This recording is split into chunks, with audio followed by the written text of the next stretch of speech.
Hi, everyone. My name is Mikey Mizrahi. I've been working in media for about 9 years, 8 years agency side, about a year in-house. And I'm here to talk to you about automation and some of the brilliant basics that I think we all should be focused on. I think over time, we have been chasing shiny objects as an industry. We worried about ad blockers when I first started to date myself. We worried about mobile apocalypses. We worried about GDPR. We worried about cookies. We worry about the rise of AI now, right? And each of these things, I think we have lost the plot in the pursuit of looking smart for our clients.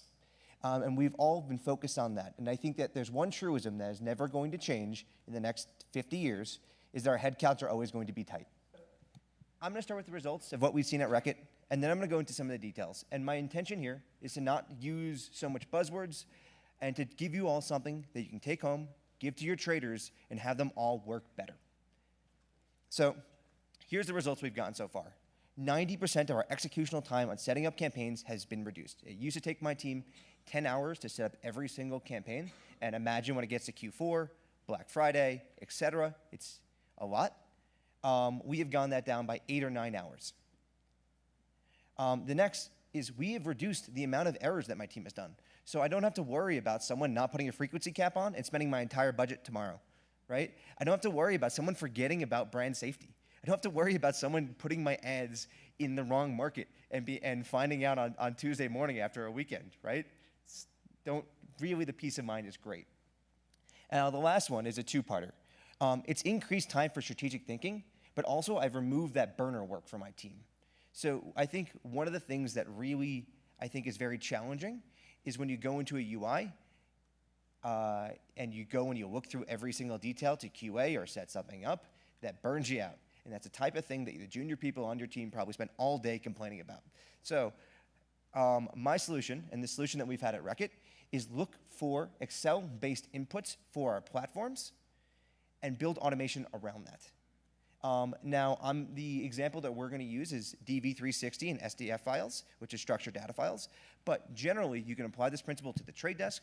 You can apply this to Meta. You can apply it to Amazon. You can apply it to all of anyone who has some type of Excel-based input. So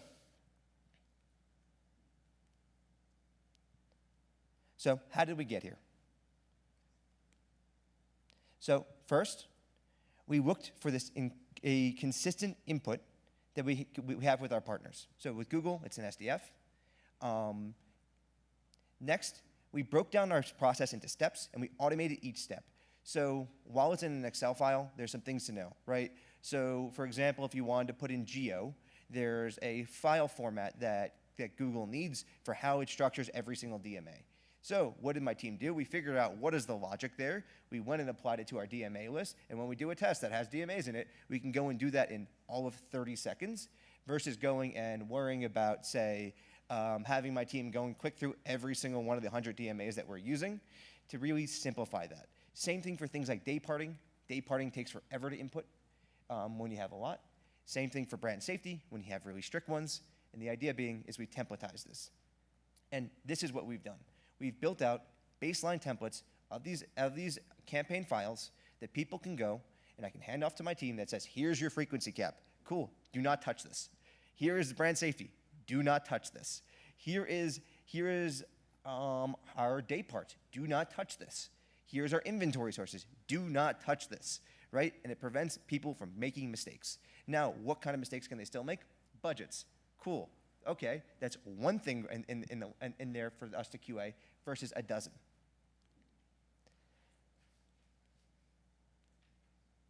Now, what does this enable for us? So we're all still chasing AI. We're all chasing automation. And we're all, and the way that what we have done with this is I've handed this off to our engineers, and they've built things like an automated QA doc.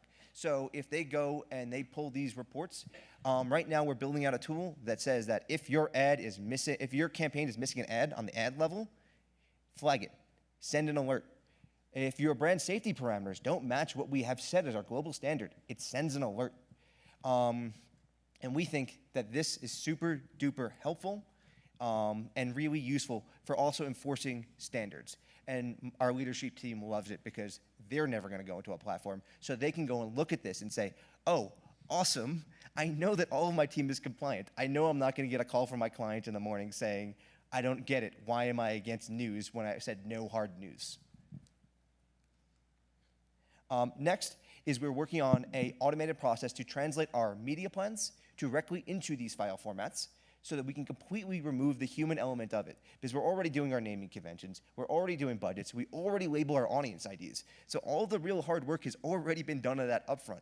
And our media plans are in formats that our other stakeholders can go and read and say, I get this, I agree with this, and I don't need to go more technical than that. And the intention of this is to really go and remove the human error process of this. Now, that's about it. I know this is short and sweet. I wanted to keep this a bit high level, on some level, but I think my intention here is that you all can walk away with the idea that this is how we are able to go and get our teams to do more work that's more impactful, get our teams to stop having to worry about brand safety, to give your leadership teams visibility. And when you have a standard that you have and you want your teams to have, to force them to use it and to not have to worry about it on that Monday morning call where you're like, oh crap, I've spent $1,000 or $1 million in the wrong market. I spent it in the wrong DMA. We were supposed to be excluding this DMA. And again, I think that this is brilliant basics. I think in the pursuit of AI, we have lost the plot. We have gone and looked for that shiny object. And things like this, breaking down your processes into steps, automating them are the things you can hand off to engineers, the things you can hand off to that generative AI team, the things you can hand off and go and automate even more. That's it. And let me know if you all have any questions. All right. Mikey, over here. You and I are going to have a long conversation later because I have about 13 questions, but I'm going to try to have only one or two right now. So what you are doing is basically setting up your system to get to a point where you can install the AI that'll then operate off the constraints you've set up in basically an Excel format and in the systems that Google DB360 has, et cetera. Exactly. At what point do you think you no longer need to set those constraints and the AI can be trusted to continue to move on its own?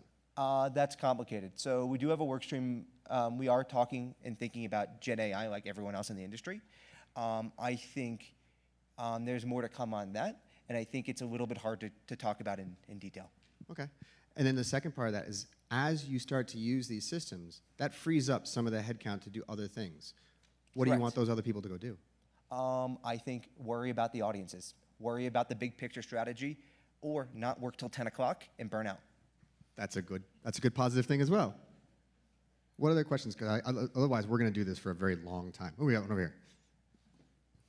And I'm serious. I'm going to be asking you a lot of questions, but it's going to be over a cocktail. I'm in. Hi, I'm Jesse from Wavemaker. Two-part question. One, what do manual QA, what does that look like? Yeah. And how do you QA small changes? So I think of SDF as a bulk thing, but if you need to make a quick tweak to a campaign, how do you approach it? I do two parts. Is it faster to do in the UI or export it and do it? That's usually the parameter. It depends. Are we talking about like an audience change, or are we talking about a frequency or a bid? A bid, we'll do manually. But when we're talking about like mass applying a DMA list, exclusion list, because there's an event that happened that you don't want your brand next to, right? That's one.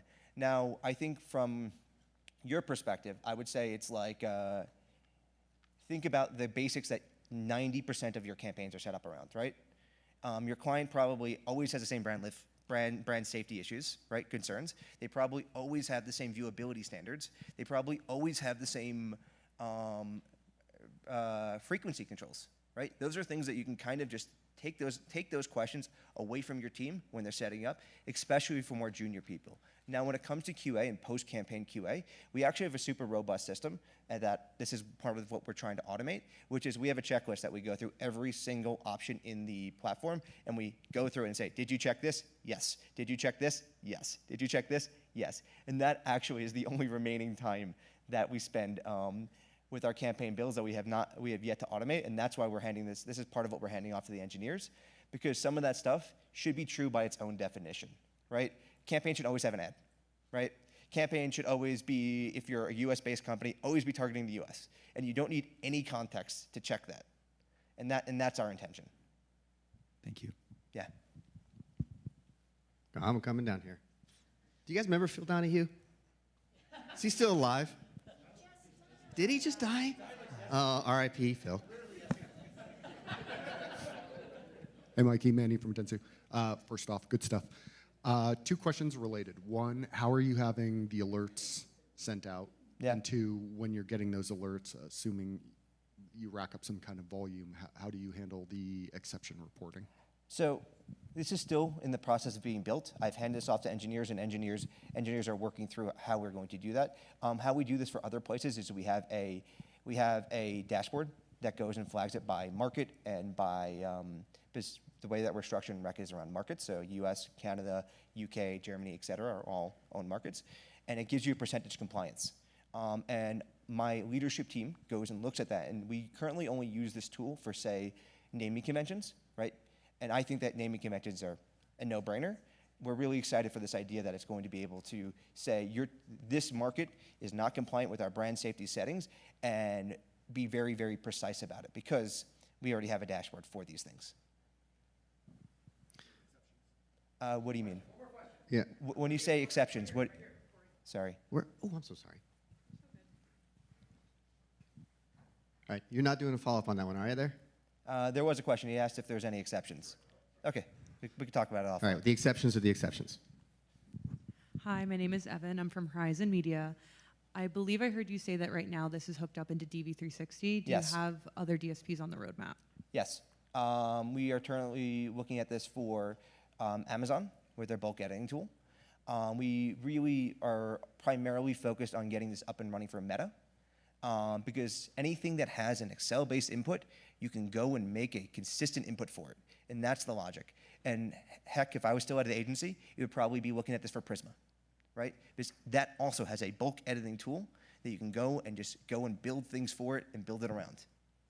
All right, well, Mikey, I want to say congratulations for also doing some really good, simple animations in your very, very short deck. I took note of that. Please give Mikey a nice round of applause.